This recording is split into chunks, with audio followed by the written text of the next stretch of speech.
Hey there. My name is Bryce Rankins, and you're listening to episode 3 of Sneaky Geek.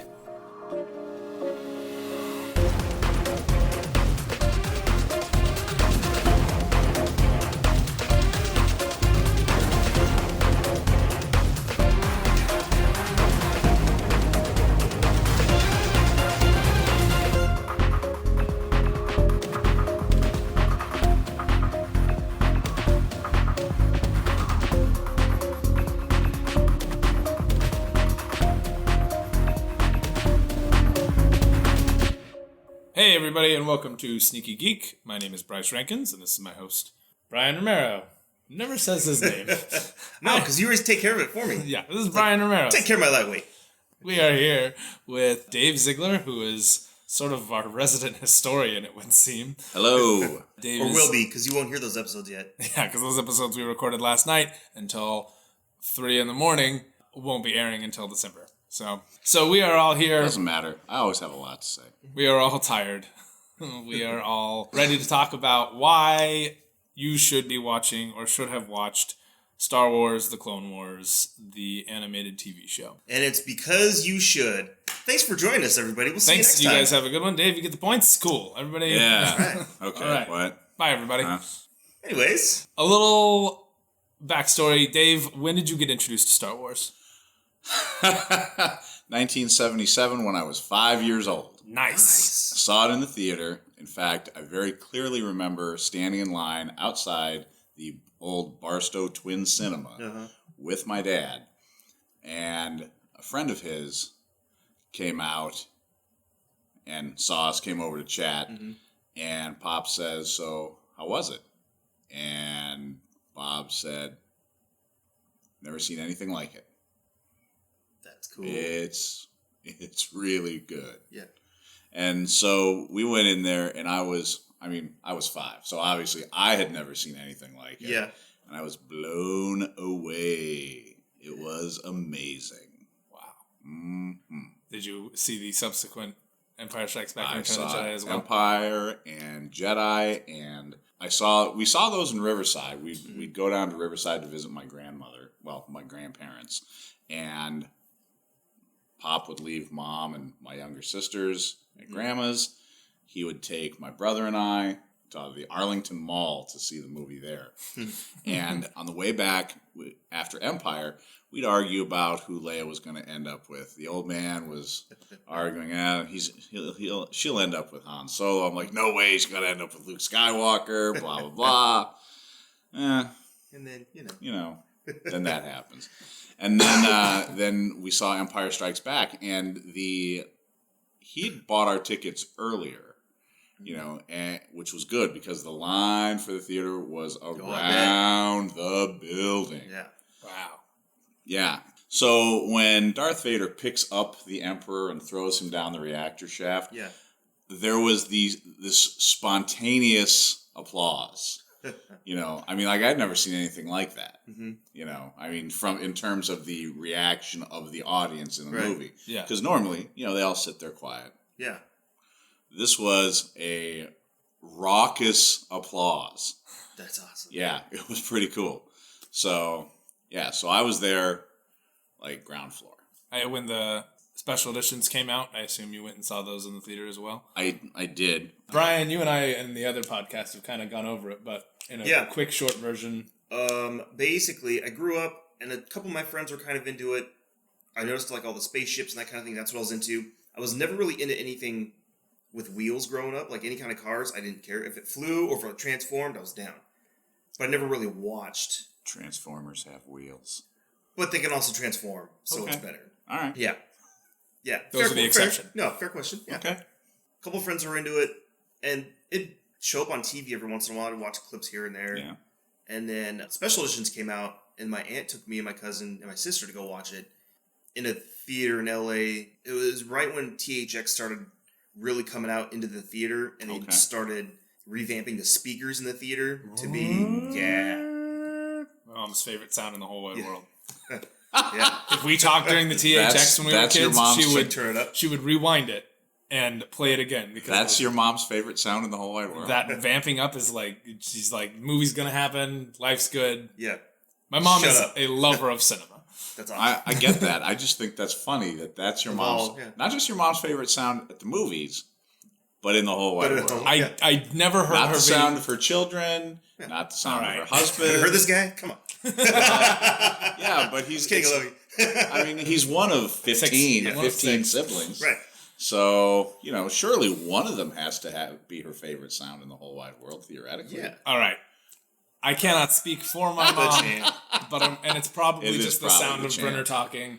But I have never seen my mother react to a sound as positively as she does to the THX sound. Almost Pavlovian, one might say. Perhaps. All right. So, THX starts happening in the theaters. So we're in a theater watching it, and there wasn't a whole lot of us. So it's not quite. It was a little bit similar to yours. There's there's 10, maybe 15 people in this big ass theater. Mm-hmm. And we kind of sat close, and we're just I was just blown away by everything, and then boom, I was a fan. From then on out. Dig it. Yeah. And you? I have a fairly similar story. I mean, I watched a little when I was a kid. My dad had the original VHS tapes, with their very pretty box art. Mm-hmm. And then the special editions came out, and I went to go see John Leguizamo's The Pest, arguably the worst movie I've ever seen. And yeah, it was awful. And what? I was a kid, and I was going to a movie with a friend, and did the friend pick the movie? I believe so. Are you still friends with this friend? I haven't talked to them since. Okay, that's fair. Okay, yeah, I've talked to them since, but I haven't talked to them in 2 decades now. So anyway, went to go see John Leguizamo's The Pest. About 20 minutes into the movie, we said, "This is awful. This is not at all what we were expecting as far as a comedy." I feel like it's probably exactly what people should have been expecting. You have to understand. I didn't movie. even see commercials or anything like that before this happened. And I had no idea what I was going into. It's not really important. The movie was terrible, and we left. We walked out of the movie, and we went, well, we paid for a movie ticket. Let's walk into something else. Star Wars was playing, and we walked in right as C-3PO and R2-D2 were trying to make their way down the hall. While I missed the title crawl, we got in to watch the whole movie. Yeah. And it was, suddenly it was oh yeah, this franchise that I've passively liked for a while, holy crap, this is great. And then that same friend, opening weekend, managed to get us tickets to episode 1 just a few years later when that happened. Oh, yeah. So episode 1 comes out. I loved it. I loved episode 1 so dang much. Yeah. There was, and while I wasn't, uproariously laughing at Jar Jar Binks, I was young enough that I was yeah, silly things happen in the regular programming I'm watching anyway. Whatever. That's how I was, because I was 12 at the time, so that was prime what they were aiming at. Yeah. My youngest is he's 10 now, and Jar Jar is his favorite character. Yeah. And at first I was like, why? I didn't understand it, but then I was no, wait a minute.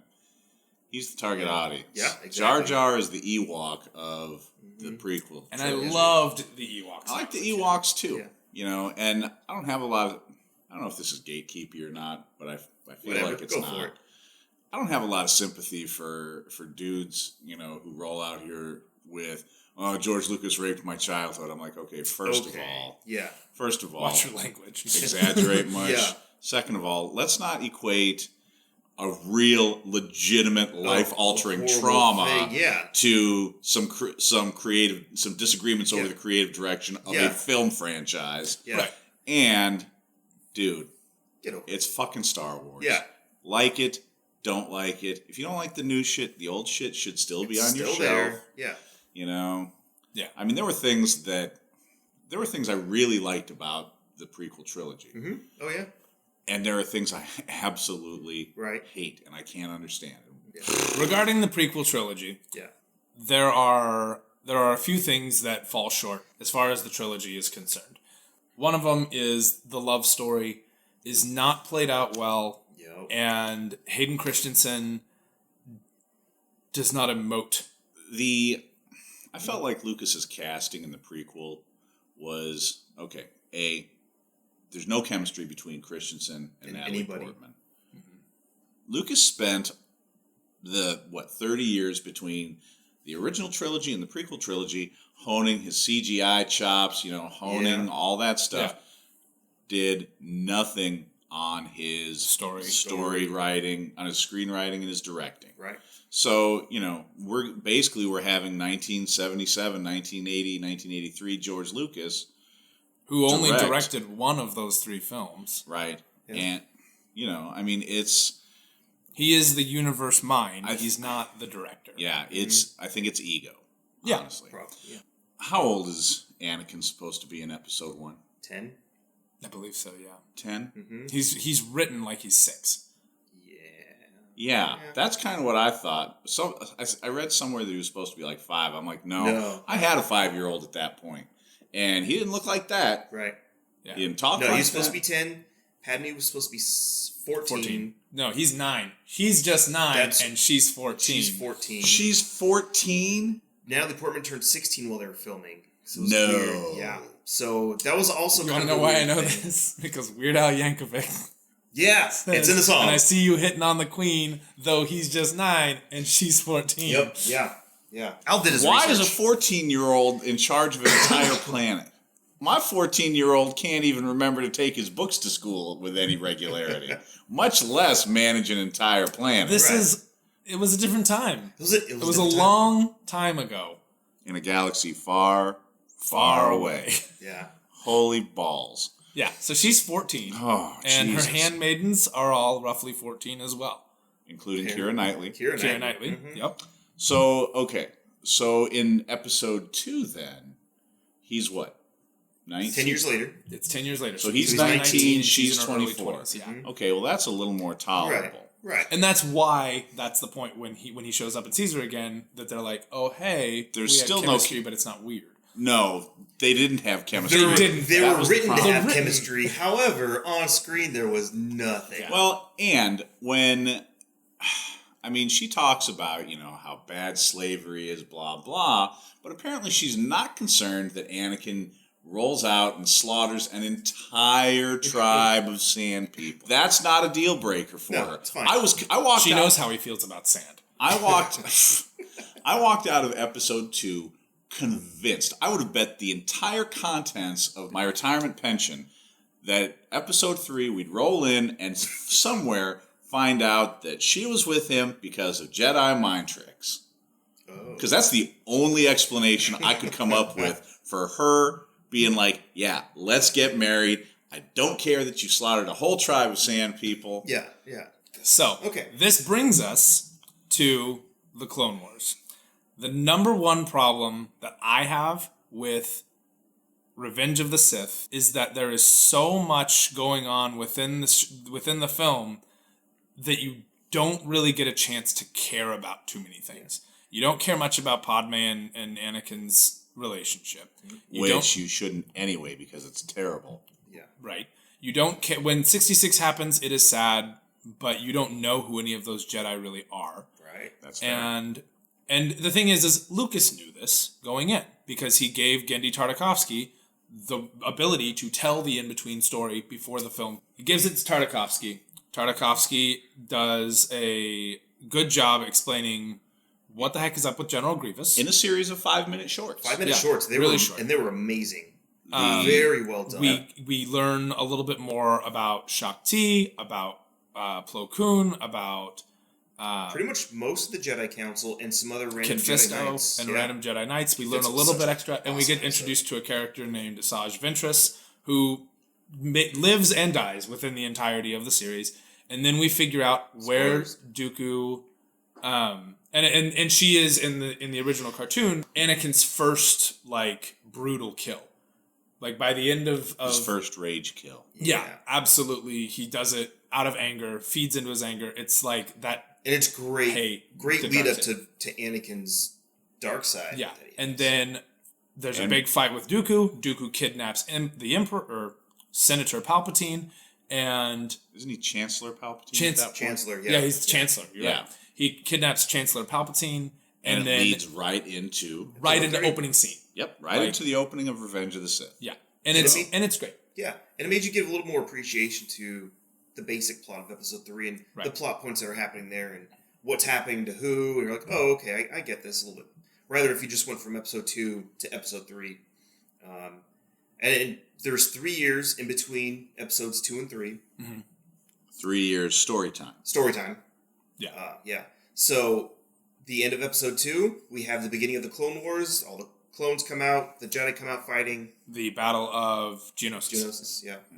Which is the first time we see that many freaking Jedi in one spot. It was pimp as fuck. We realize that the clones are, like, they're badasses and they are in mass. There are so many of them. And I remember thinking, how the hell do we get stormtroopers out of these guys? Right. Those guys can't hit shit. These guys are awesome. These guys are trained. Plus, they're clones of Jango Fett, which is Boba Fett's dad. Which, going back real quick, when and we talk a lot about old canon in the 0.5 episode to this one, but the prequels, when they came out, readjusted a lot of what Star Wars canon for extended universe was. So the original stories for who Boba Fett was are suddenly changing. And so we're taking these points and we're going, hey, things are adjusting. What we had as far as prequel information before might not have been entirely canon anymore. Yeah. And so a lot of people were upset about that as well. There were people who were upset that Boba Fett was no longer this badass Mandalorian. And one of the only ones left. Yeah. I didn't realize that was an issue. Yeah. Yeah. You know, Obi-Wan's words had so much weight behind him. Yeah. And he had such a melancholy just feeling when he was telling Luke about it. Yeah, he didn't go into detail, but it's like, shit went down, Vader killed your dad, like, it was bad times. And I remember thinking that the Clone Wars had been, maybe not, was in the distant past. Yeah. Not in the relatively recent past. Yeah, not like 20 years prior. Yeah. Right. And, man, life on Tatooine must be hard. Oh, yeah. Because we go from Ewan McGregor to Alec Alec Guinness. Guinness in 20 years. Yeah. Damn. Yeah. Some of George Lucas's time choices were... But at the same time, you're also on a desert Wibbly planet. wobbly time. Yeah. Oh, sorry. Yeah. I guess that's the wrong episode. Still kind of works. Getting wrinkly within that time period. Yeah. But anyways, give the man some sunscreen. You think they learned by now.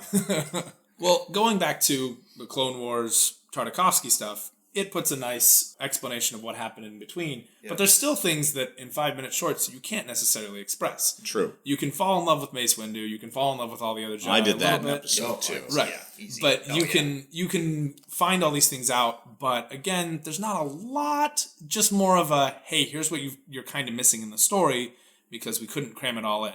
So you go into Revenge of the Sith from that perspective, and you have a greater appreciation for the threat that Dooku is.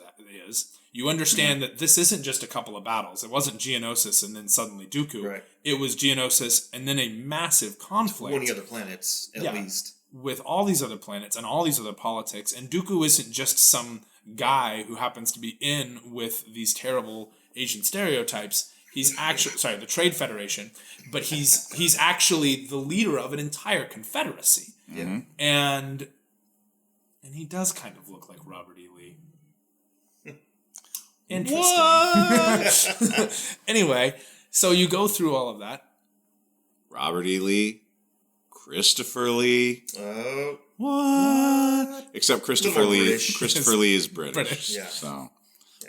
And it has a couple of badass metal albums that you should go listen to. Well, he was a spy as well. Oh my gosh. Mm-hmm. Did you not know this? I knew that, yeah. Oh, yeah, I knew he was in the military. There came a point in Lord of the Rings where he said, they wouldn't make sound if you did that. You just punctured their lung. Yeah, exactly. So badass. Yeah. So, because he has killed people. Yep. Yeah. We get through, we watch Revenge of the Sith. You know, Anakin, you were the chosen one. Balance to the Force. I have the high ground. Yeah. And then... I hate you. No.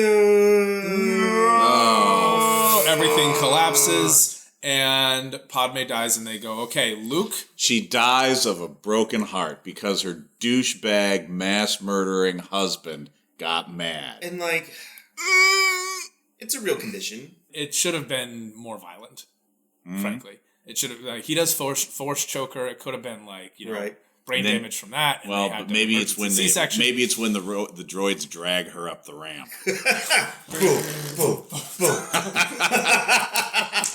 This is a podcast, and for those of you not watching from home, B-Rom is knocking his head back as if it were bouncing on stairs or on a starship ramp. Because R2's that badass, he'll drag a fucker. Whatever. Well, we already know he can fly. Yeah. Why can't he just boot jet up just a little bit? So she's heavy. She's got 2 twins. She's got 2 twins. Grab her by the shoulders and haul her up that Didn't way. have time. Shit. Anyway. And 3PO is a lazy douche. Yes, like always. Like always. Like always. So, we get to the end, and the prequels have ended, and we're like, well, there it is. There's all 6 episodes of Star Wars. It's there. We have completed the story. We wait a few years. Or and then have we? there is a film coming to the theaters called Star Wars: The Clone Wars. Mm-hmm. And I'd forgotten that they were releasing that in theaters. Oh, they did. In fact, Tate and I went to see it because we were like, Star Wars movie, sure. I mean, the animation looks weird. But yeah, the animation, Clone Wars? Yeah, down. So we get to the movie, and it's this weird CGI that's not bad, but the style is very different. carved. Well, it's very different from the Tartakovsky episodes. It takes nods.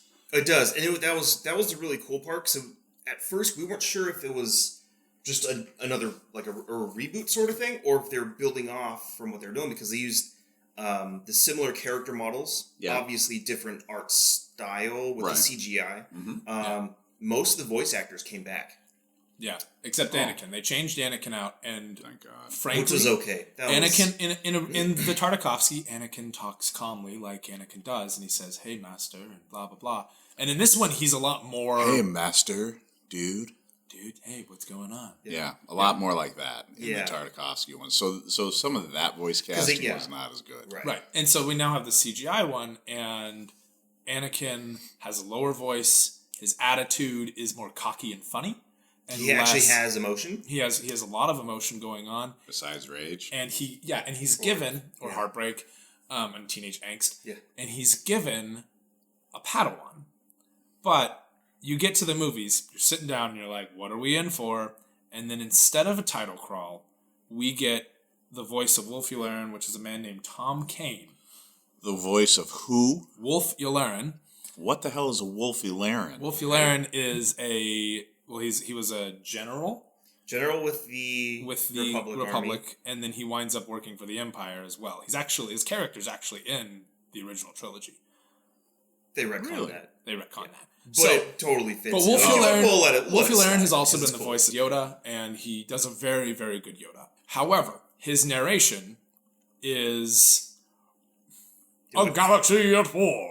And it sounds like old news. I was just gonna say. So he's going for like old timey newsreel. Old timey newsreel, but it sounds so cheap and so cheesy. Anakin Skywalker, blah blah blah. And we're like, what are we in for?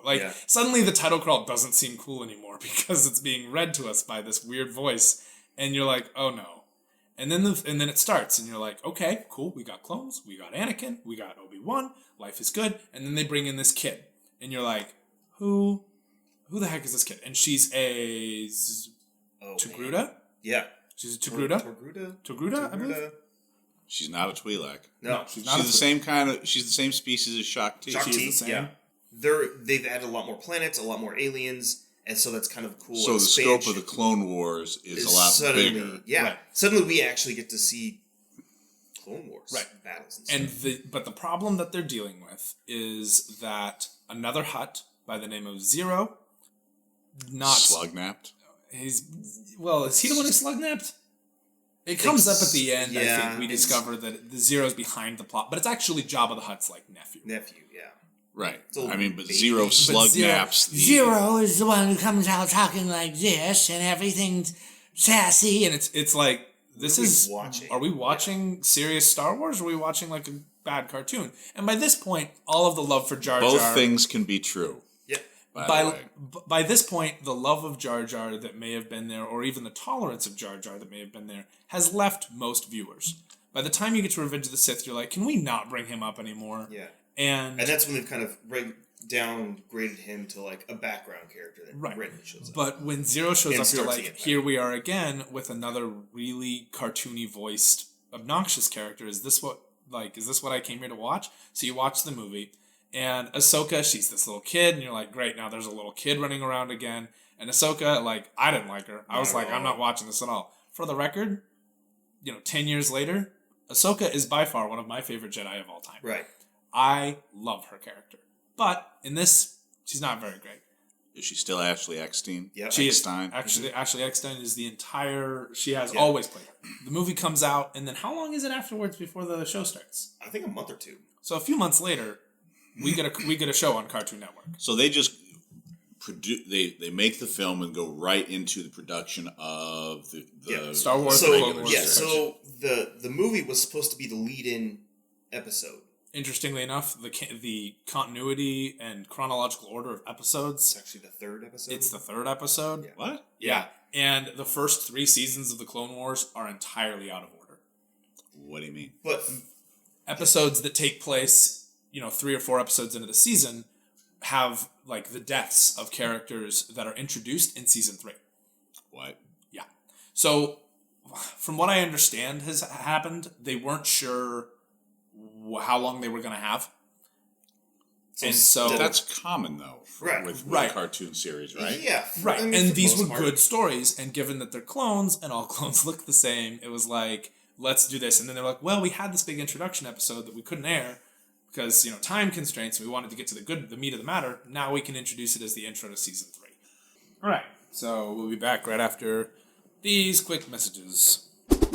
Hey guys, I just wanted to do a quick shout out to a few people who've been really helpful in getting this podcast started. Number 1 being Skylar Johnson, who has done an immense amount of work to bring me some musical themes so that I have some intros, some outros, as well as some options, and I really appreciate all he's done for that.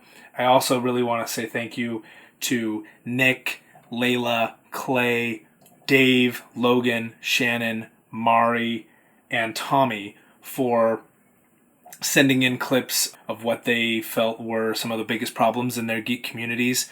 And I really appreciate all the work that they've done in order to make that possible, and made our first episode a lot better, and couldn't have done it without them. Finally, I really want to do a shout out to Bryan and Dave specifically, without whom this podcast would not be possible, and I wouldn't have the next 7 episodes already lined up, ready to go. So thank you guys. Thank you so much. And thank you guys for listening. And we're back. And so if you go on Wikipedia, I was just going to ask. So if I have the DVDs, or if I'm on the Netflix, which it is on Netflix and it is no longer being taken off. Okay, then I can go online and find like a viewing order for the Clone Wars. And honestly, because I don't know what you did when you watched it, Bryce. About season 2, when I noticed things were not making sense. Yeah. As far as chronologically, I looked online to see what was up, and that's when I found it. Yeah. From season 2 on, I watched in order. I actually went back and watched some season 1 episodes. In chronological order. Yeah, back in chronological order. I watched season 1 episodes after they occurred in the story of the Clone Wars. So technically, season 3, episode 1 is kind of the first chronological episode of the entire series. Chronological versus broadcast order. Yes. Yeah. Okay. Yeah. The episode with the big spider general. Yeah. That's like the first one because it's pre-Ahsoka and like none of that stuff has come into place. But at the same time, if you watch it, a few things here and there don't make a lot of not that don't make a lot of sense, but you're like a little confused. But I'm just going to keep going with it. Yeah, I didn't notice my first. Here's the beautiful thing about this: the reason I started to notice things were wrong was because I had found that I loved particular characters that otherwise nobody would have cared about. And those characters were a particular platoon, yeah. You're welcome. Of clones. Mm-hmm. And it got to a point where I was like, that clone shouldn't be alive by now, because I started to care about each individual clone on a level that otherwise you don't. Mm-hmm. They talk Cody is in Revenge of the Sith, but you don't know pretty much anything about him. You know very little about him from from the original Tartakovsky either, which the Tartakovsky storyline is no longer canon by this point. Yeah. So this has taken over it, which frankly, it's so much better. Hold it. I'm disappointed. In large part because that Mace Windu episode was so badass. So amazing. Badass. Okay. If you're watching the original Clone Wars, if you're watching the CGI Clone The Wars. Tartakovsky episodes. Well, if you're watching the CGI Clone Wars and you've decided to watch that, you should not think that you can just skip that Mace Windu episode.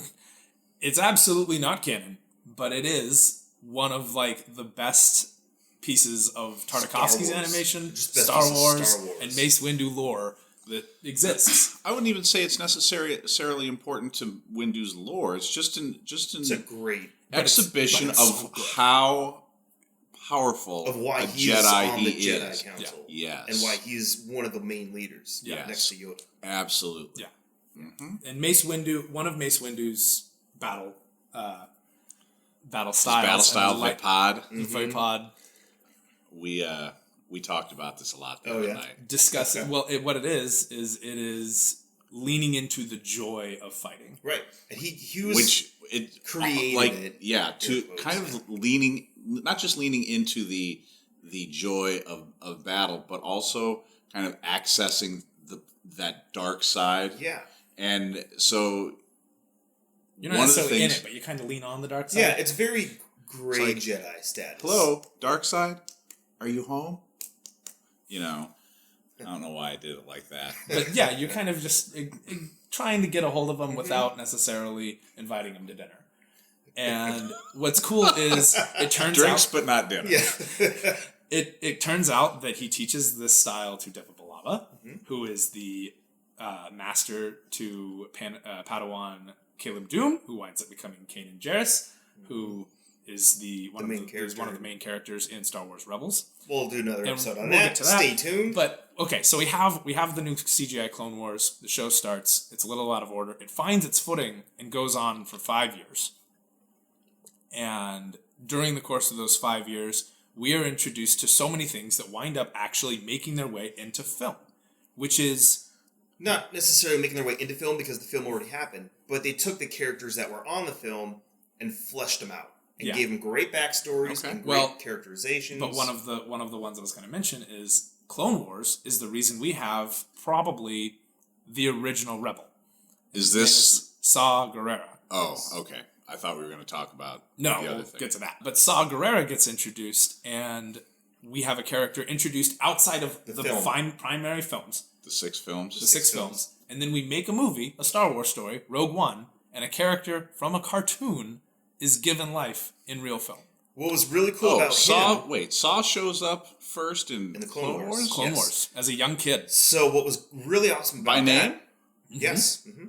Oh, no, that's interesting. Yes. I didn't realize that. He's a really beautiful art. Because I knew that he shows up in Rebels after Rogue One. Yes. But the Rebels happens before Rogue One, so it kind of leads up to it. Right. We'll get that later. But sure. I understood that to be the case. Because by the time we see Saw in Rogue One, he's pretty jacked up. Yeah. Yeah. You know. So this is him when he's young, learning to fight still. So the great part about this is George Lucas was heavily involved with the planning, story group, and writing of the Clone Wars cartoon. This is George Lucas's last hand in Star Wars lore directly. So how come Clone Wars is the last thing he worked on? It sounds like Clone Wars is really good. It is really So why is Clone Wars really good, but the prequel trilogy really isn't? Clone Wars came afterwards, for one. He had he had a writing staff. So he didn't have to rely on his own pen. And then, because he even hired, I remember reading this a couple years ago, he hired some sort of writer to come in and like fix up some of the draft, but especially some of the romance scenes, but it was a soap opera writer, daytime TV kind of thing, and that's part of the reason why it was just awful, because that's what happens. But holy balls! So he has an awesome writing staff. He actually brings his daughter on. Yeah, she writes many of the villain stories. There's a few interviews that he does where he says, "When I was writing these movies, I had these really awesome ideas for the Clone Wars, but it was so big and expansive.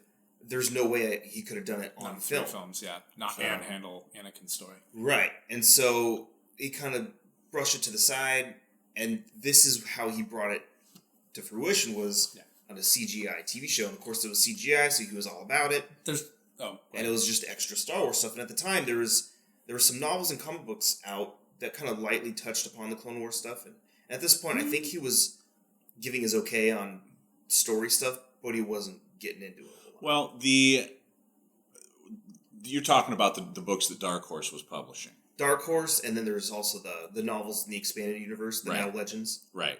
So the Dark Horse stuff all had to be cleared by Lucasfilm. Right. Okay. And so it's not like, Dark Horse is like, well, let's just make up this story. Mm-hmm. So, because, that's how licensed comics work. Right. You got to get the approval of the licensee. So I think the reason Clone Wars turns out so well and doesn't end up being much like the original or like the prequels is that Clone Wars is very similar in its development as Empire and Jedi. Okay. He's at the helm of the story, but he's not at the helm of the direction. Okay. There's more going on as far as production than he can necessarily handle by himself, and therefore it gets divvied up properly. So he can't have his hands in every pot. In every single pot. Yeah. Exactly. Or he might, but in every pot, someone else is kind of guiding his hand. Okay. Well. Yeah. Now let me ask this, because you mentioned that he brought his daughter onto the writing staff. Yes. Do you know if that was an issue? Like the other members of the staff were like, so the way Katie what Lucas tells is she doing here? Is she reporting to the old man? Right. I can see that. Katie Lucas starts her first episode that she writes is Jedi Crash. And how do we know how old she is at this point? 17 or 19. Okay. She's relatively young. And the Star Wars crew is very tight with pretty much everybody. They talk about it like a family. And Dave Filoni, when he talks about George Lucas, says that when he was coming onto the show with Clone Wars, Dave Filoni, when he was coming onto the show, George would frequently joke that they were being trained in the ways of the Force for when he finally stepped down. Mm-hmm. So I think this is also a point in his career when he says, I don't need my hand in this as much. Because he's trying to give it to other people. He has his ideas for what the universe is. He wants them to know his ideas for what the universe is. But the little things aren't necessarily, this is minute little things. It's not the big picture, which is what he just covered in 3 very, very massive films for him. Right. So we have that Katie Lucas comes on, and she writes Jedi Crash, and it's extremely well received. And everyone's like, wow, no, you're really good at this. And she's been listening to these stories and has been involved in the filming process. She was a PA on both Revenge of the Sith and Attack of the Clones. Oh, okay. And made cameos in each. So she's been involved in the process for a long time. So when she comes on, she's kind of already 10 years into her tenure. Mm-hmm. And so it's well received. She goes, oh, well, shoot, if this is well received, then I guess maybe I'll give it a shot again. Mm-hmm. So they kept her around. Almost all of the bounty hunter and villain episodes for the latter half of the show came out of her mind. Mm-hmm. She really does some good things for the show, and I don't think there was ever a point of you're only here because of nepotism. I think it was you actually have talent, and we want to use it. Yeah. And what was great, kind of bringing back around to the general way of the show. Like I said, there's villain episodes. We've talked about Jedi episodes. So how it works, and because there's 3 years in between episodes 2 and 3. Sure. They planned 8 seasons. But the galaxy is so huge, there's so many different battles going on. And like we said, it's semi out of chronological order. Right. But they showed one planet for one arc, and they showed another planet on another arc, another planet here, and Anakin and Obi-Wan weren't in every episode. They weren't. There was quite a few episodes where it was just clone troopers, and they were fantastic. Yeah. And so that's how this works. So what I actually did last year is I went through, found that list online, and I just wanted to watch all the Jedi-centric episodes, and that's what I did. And you still got a full, nice story. A couple years ago, I just went and watched all the Clone Trooper episodes, and for the more wartime story kind of stuff. Okay. And it still was an awesome story. Kind of brings it back around with the villain stuff. Obviously, they'd end up bleeding into each other's stories a little bit, but they're still very serialized in that aspect, and that's why they planned 8 full seasons. They managed to get through 5, Five and and then a there half. was the 6th season, which is the Lost Episodes. Yeah. In that, you learn about Yoda a little bit more. There's like a whole Yoda arc, which is fantastic. Darth Maul. Darth Maul has a resurgence, which is... When it first happened, everyone laughed because it was just so ridiculous that Darth Maul had lived beyond the Phantom Menace. Mm-hmm. And we talk about, towards the latter half of the whole show's run, we talk about other Force users. So non-Jedi, non-Sith Force users. Oh. Yeah. So what was great about Clone Wars 2, they started pulling from all the expanded universe stories. So The Witches of Dathomir was from The Courtship of Princess Leia, which was out in like 94, 95. They expanded more on Coruscant. The Night Sisters. Yeah, the Night Sisters, who were dark side Force users. And the same species, or at least from the same planet, as Darth Maul and his species. Zabrak? Sort of. No, Zabraks were from a different planet But in they the all same have system, but they came They through... all have the head spikes, though, Yeah, right? there's a whole backstory with that, and it's very Mother complicated. Talzin, who is like the leader currently of the Night Sisters, has a big connection to how Maul wound up in Sidious's care and things like that. Yeah. Okay. So there's some really cool backstory stuff, and that's And they what expand all on Asajj Ventress, who was introduced and killed off within the Tartakovsky story, which in this one, she has a much longer arc that goes from Dooku's assassin to being rejected to wind up running with some bounty hunters. We learn about Boba Fett as a teenager. Mm-hmm. We learn, which voiced by... the original actor from the movie. Daniel Logan. Daniel Logan. Yeah. Yeah. That was kind of cool because they got in. Personally, I feel like as a voice actor, his choices weren't that great, but it was it was a cool little. Speaking of having him in there was quite a few actors from the movies that reprised him. On My Best was Jar Jar, which was They bring Jar Jar into the Clone Wars? Jar Jar had quite a few episodes, and I honestly didn't like him. There's one particular series of Jar Jar episodes where Mace Windu stuck with him, and those episodes are actually pretty good. Yeah. There's also an episode where Jar Jar is directly responsible for the death of a senator. Yeah. And it is really messed up, and no one really addresses it, which is kind of frustrating because it's like... Well, I mean, given that Jar Jar essentially creates the Empire. Yeah.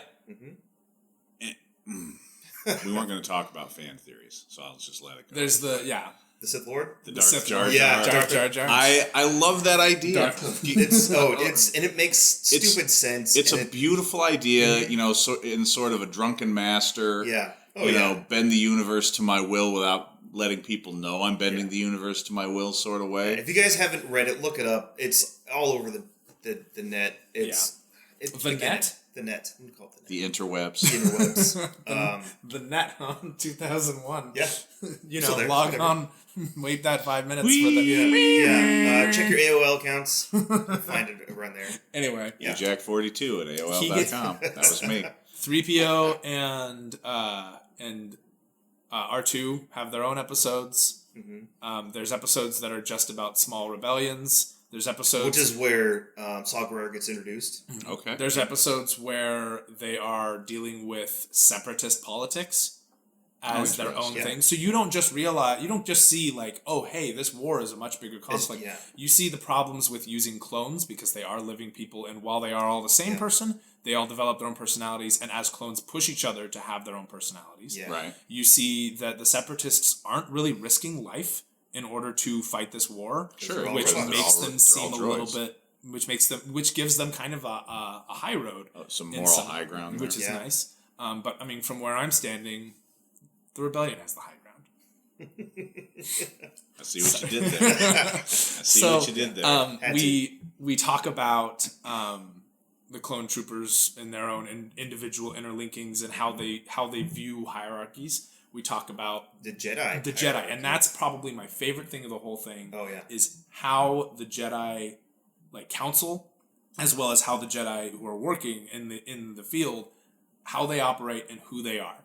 Plo Koon is seen but never really heard in the... Well, sure, because he's got that mask on. Yeah. But in the show, he sounds like some sort of more articulate being. Yeah. Master Plo Koon, Shakti is training on Kamino. For what purpose? She's not training herself. She's training clones. Okay. And okay, she's got training it. clones with the aid of 2 bounty hunters. Because the Republic is interesting. so desperate for funds that they can't properly, put people where they need to be. Got it. You deal with the aspect of going on, missions and leading armies and stuff. Various Jedi from Geonosis don't make it to Revenge of the Sith, and their deaths happen within the show. Yeah. So it's also brings into account the whole Jedi Purge. The Jedi Purge didn't start after Episode 3. It started with the Clone Wars. And a lot of people don't realize that. So, I mean, they even said that the Jedi numbers were dwindling up to Episode 1, Episode 2. But the turn by the clones happens in Revenge of the Sith. Sure. But and up until that's sort of generally considered to be the start of the Purge. Right. Because that's an act by when the Empire. Right, and that's when the Jedi are declared an enemy of the Empire Republic and the Republic. Right. But at the same time, with Palpatine playing both sides, being the Sith, to me, his manipulations during the Clone Wars set up that Jedi and you Purge. see how he's Shadow working. Purge, I guess. You see how he's working various information out so that he can put people in place so that Dooku or Ventress can kill them. Well, and it seems like this isn't really what the Jedi are designed to do. And they discuss And that. they discuss that a organization. lot, which is really I mean, Peacekeepers is is a completely different mission statement from warriors, from generals, from leading armies, from being involved in the day-to-day on the battlefield. Oh yeah. Yeah. And so once you've watched the Clone Wars, when you watch Revenge of the Sith after having watched the Clone Wars, when he says execute Order 66, your heart sinks. You immediately know. Yeah. Like, uh-oh. And then you watch these characters who you have come to love and appreciate as father figures, as friends, as brothers. Fully fleshed character. When because Plo Koon has a ton of arcs that I say a ton of arcs. Of his arcs, many of them are about training Ahsoka. And Ahsoka, while she is a very, very good Jedi, needs a lot of guidance. And unfortunately, her masters are Obi-Wan and Anakin. Can we talk about Ahsoka for a second? Because I feel like she's the elephant in the room for me. Yeah. Okay. I have not watched a lot of Clone Wars. I've watched a couple of episodes while the Zieglets are watching them. Sure. Yeah.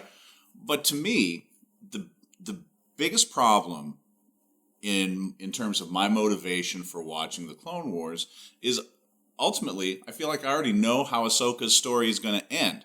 She has to die at some point during the series because she's not in Episode 3. And that was a big thing too, and especially with any new characters that showed up, which is quite the case with anything that has like a prequel to it. You're like, well, you already know what's going on, so like, why do we need? Yeah. But the way Ahsoka leaves the show, her departure from the show, if you will, is it is a massive statement on how the Jedi operate. Mm-hmm. It's a massive statement on the problems that you just spoke about regarding what the Jedi are for, and it is done in such a way that you completely can believe that she's gone. And without dying. Without dying. Because she shows up again in later. I know there's an Ahsoka novel. Yes. And there is an Ahsoka novel, which is pretty good. Yeah. And it takes place with flashbacks during the Clone Wars that never aired, and events that took place after So it Order incorporates 66. stuff that they had planned for the Clone Wars? Yeah, so what happened brings us a little more further at the end of the Clone Wars series itself.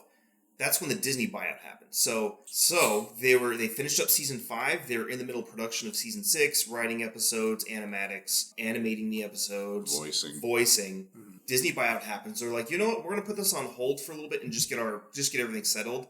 And I don't think Clone Wars was necessarily canceled, as it just wasn't picked back up and just not continued. Yeah, there's a word for that. That word is canceled. It's canceled. I know. There was because they did the same thing with Doctor Who in '89. Okay, that's true. We're going to put you on hiatus for a little while we figure out a few things. Yeah. And, oh, by the way, you don't need to bother coming back to work for 15 years. Yeah. You know, I read a letter that had been returned to a fan during the Please Bring Back the Clone Wars era in 2013. And the response he got was, Clone Wars has come to a close, and we're sad for this. However, many of the people that you've enjoyed the performances of, as well as the writing and development of, are still on the teams that are currently developing a new animated show that should be coming out relatively soon. And is that that the is show Star that Wars became Rebels. Okay. That's Star Wars Rebels. Yeah. So they, by the time when Clone Wars happened, there was kind of uncertainty as to what was going on. Rebels was already being planned was starting to be planned by Disney. The idea of continuing on Clone Wars, which was a Cartoon Network show, was legally not something that Disney was going to be all that thrilled about anyway. Why? Because Disney and Cartoon Network are owned by very different companies. Yeah. Why not start your own cartoon? Yeah. And carry on. Okay. You can't get the rights to own Clone Wars because those are technically shared under various contracts. You're stuck with the Marvel problem, which is that you have the Marvel Studios problem. Okay. Yeah. And then they acquire Marvel. Now they have a mainstream comic company that they can put these out, and they put it under the Marvel name, and now we can continue. Well, they with acquired Marvel first, didn't they? Yes. Yeah. That's what I thought. So we have Marvel. We now have Lucasfilm. We can put comics into the Marvel name. Because that was a big question when Disney bought Lucas. Yeah. Because Dark Horse stopped. Exactly. That was sad. You know. Well, Dark Horse was putting out some good books. They devoted a lot of energy to the Clone Wars in a variety of formats. There's quite a few comics from the Clone Wars. Yeah, so brand new storylines, including that Son of Dathomir miniseries. So brings us back to the cancellation. So they were planning 8 seasons. They got to 5. They were middle of producing 6. They got word that it was done. It was not going to happen. Well, there was 13 episodes that were completely finished. Okay. There was 2 more arcs where the voice acting was done. And the animation, the animatics, not wireframe, but the next step where people are kind of gliding instead of actually walking. They're animatics. Yeah, they're that early stage of animation. That far had been completed, and all the voices were already there. Right. So then they also had scripts done for it's like a 3 or 4 issue arc for the Son of Dathomir. Yeah. Episode. I'm in comic book form right now. It's all right. As we do. So there was the Son of Dathomir arc, which got turned into the comic book, which was the last stuff that Dark Horse published. That's still considered canon. Right, and that wasn't the transition from Dark Horse to Marvel wasn't unexpected once the mouse buys Star Wars. Because they have, like you said, they have their own comic company. Maybe you said it. They have their own comic company. Why would we license this out when we can take care of this? And they have their own TV channel. Why would we license this out when we have our own TV channel? Fair. Yeah. So we also had the Dark Disciple novel, which he was talking about, which was an 8-episode arc split up into 4 episodes. Mm-hmm. So you had 4 at the beginning of the season, 4 towards the end, and each mini arc took place over the course of a couple months. There was a big old time gap, and then a couple months at the end. Those just had the scripts that were done, which was done by Katie Lucas. Mm-hmm. They got a writer to just combine it all into a novel. So all 8 of them. All 8 of those are combined into that Dark Disciple. Novel. It is an incredible novel. It is awesome. Maybe this is a dumb question, and maybe this is not a question you guys have the answer to. Yeah. But if Katie wrote the original episodes, why didn't she just write the book? Because Christy Golden wrote the book. Yeah. And a screenwriter is much different than a novel writer. Yeah. So, I guess. Does it mean that one can't do the other? No, not necessarily, but the format's different, the process is different, and if you have a shadow writer who can kind of take everything for you and put it into a novelization, it's going to probably, 1, run a little bit smoother, and 2, can be a little bit more reliably good. Okay. Yeah, and it was writing dialogue is not the same as writing. It was one of the first novels that came out under the new canon, so I think they were trying to hit the ground running because there was so much flack with canceling out the Legends expanded universe stuff. Right. Yeah, so I think that also played into it. Yeah, Disney's one declaration of what in the expanded universe is canon, and it's the Clone Wars TV show and that Son of Dathomir comic. at this point. And Well, nothing else. and I mean, that I is guess out I there. understand that because, they want to do their own thing. Right. Right. And yet, what Disney says doesn't really have much impact on what I decide. Sure. Yeah, and there's You know. there's that part too. It's like You know, we have the stories. The stories are still there, and they're still Right. great. And Yeah, there's like- references to those stories regularly through the expanded universe that maybe they did happen, but maybe they just didn't Maybe happen as we slightly, know yeah. them. Yeah. That's Maybe why the slightly term different. legends Yes, and is so really they helpful. bring in legend stuff fairly regularly, which is awesome. Like Thrawn. yeah. Which is a Well, huge and like one. for me, there were 3 novels in particular that I really liked. The Shatterpoint novel, that's the Mace Windu Yeah, oh, that was story. great. That was so great. Yeah. And then the MedStar 1. The two the books. The 2 issue, yeah. Yeah, 2 with issue, Barriss the Ophi Yeah. and her and the other one, Luminara Unduli. two- Right, yeah. I didn't get a chance to read really those, but enjoyed I heard they those. were pretty good, It was in a lot of ways it was like MASH in space. Mm-hmm. Oh, cool. You know? See, for me, one of the things that was immediately heartbreaking was, wait a minute, Knights of the Old Republic and all of the stuff with Darth Revan didn't happen. But then I realized that was 2,000 years before modern, what our knowledge of what Star Wars was from the beginning. Mm-hmm. And if that's the case, if it's legends, then as far as I'm concerned, Revan happened more or less. And the way I experienced it's different than the way he experienced it because he made different choices with different In the game, characters. which So kind of it's played- kind of word of mouth, and I think that's really neat. By the way, for those of you who are new, Darth Revan is one of the characters in the Knights of the Old Republic video game. Which was an RPG, which meant you could make various choices within the game, and it would change how the game played out. Bingo. It's like one of my all-time favorite games. Yeah, it's a great Mine one. too. And if you have the opportunity, seriously, it's on iOS. You can download it for your phone. Oh, that's right. Like, you can Really? play this Yeah. game. Yeah, you They can put it play out a this couple years game. ago. I don't know if I'd want to play it on my phone. No. I recommend It's getting a there, Plus if you're but- going to play it on yeah. iOS. And I believe it's also on the... Steam and It's on Steam, and it's on the Droid. If you have an Place as Xbox well. 360, you can still that. play it on Yep, the that's Xbox what I did. 360. Yep. Hey guys, just wanted to say thanks so much for listening this week. If you enjoy the podcast, then please subscribe on iTunes or Google or Stitcher or Spotify or whatever the heck you're listening to us on, and leave us a rating and leave us a comment. Please feel free to reach out any way you can. If there's something you want us to talk about, by all means, shoot us a tweet, shoot me a PM on Instagram, call my phone if you happen to know my number. And if you do, good. And if you don't try to find it. That's just weird.